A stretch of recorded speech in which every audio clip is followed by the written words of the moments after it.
Bonjour, je m'appelle Shirley Laubre et je suis avec vous ici pour découvrir une pièce de Krzeszimir Dębski, éditée par les éditions PWM pour le projet Musique du pays de Chopin. Alors en général, ce musicien est plutôt connu comme compositeur de musique de film et comme violoniste jazz, mais qui a un pied bien ancré dans le classique également. Et en 1982, avec son groupe String Connection, il a enregistré un album qui s'appelle Workaholic, dans lequel se trouve ce morceau qui a eu directement un franc succès. Vu ce succès, il a aussi donc fait une version pour violon et piano qui est moins jazzy et en tout cas, je vous rassure, qui n'a pas d'improvisation, tout y est absolument écrit. Cette pièce va probablement plutôt attirer des jeunes qui ont envie plutôt d'aller dans les chemins de traverse de la musique classique et qui préfèrent la musique un petit peu de film et avec une ambiance un petit peu plus jazzy. Et il se fait qu'elle est vraiment facile, en général plutôt première position, troisième position. On a deux petites mesures qui montent un petit peu plus haut mais qui sont pas trop compliquées. Par contre, et là c'est bon pour le prof, une petite cadence à la fin de la pièce où nous avons peut-être quelque chose à gravir ensemble comme échelon de difficulté technique. Mais commençons d'abord par le premier thème de ce cantabile en si mineur de Krzeszimir Dębski.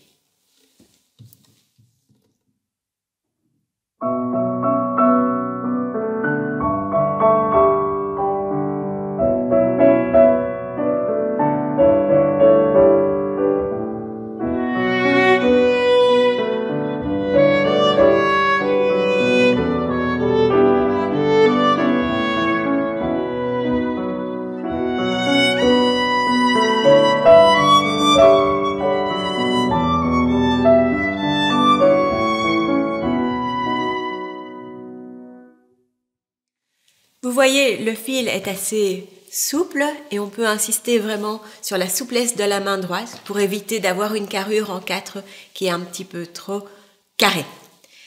Et puis, vu que c'est déjà à 2 octaves différentes, pourquoi pas déjà ouvrir les oreilles et essayer d'avoir à peu près la même justesse dans les 2 mêmes octaves. Ensuite, un petit peu plus loin dans la pièce, après avoir parcouru un petit voyage entre plusieurs thèmes, nous revoici au thème du début avec un petit peu de sixte. Et puis, je vais vous montrer aussi, là, dans la petite cadence, la particularité des sixtes de la cadence, puisqu'il s'agit au départ d'un enchaînement qu'on pourrait imaginer plutôt romantique et qu'on étudie dans nos exercices un petit peu quotidiens, qui est plutôt articulé comme suit.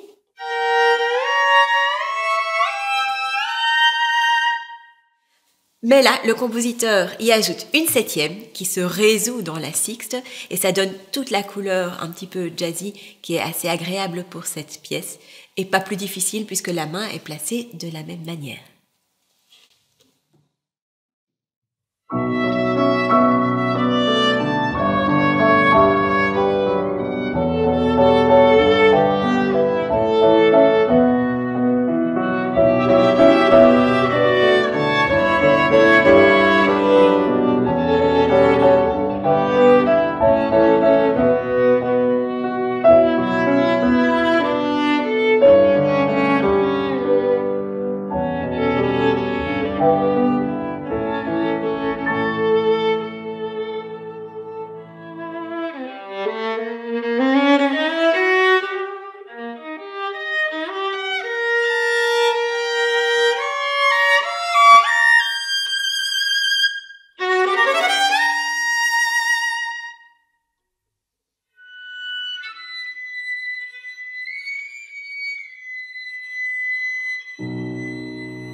Vous voyez, il y a même quelques mesures en harmonique qui proposent de découvrir cette petite particularité technique. Et puis l'atmosphère planante, comme à la fin, en séduira plus d'un.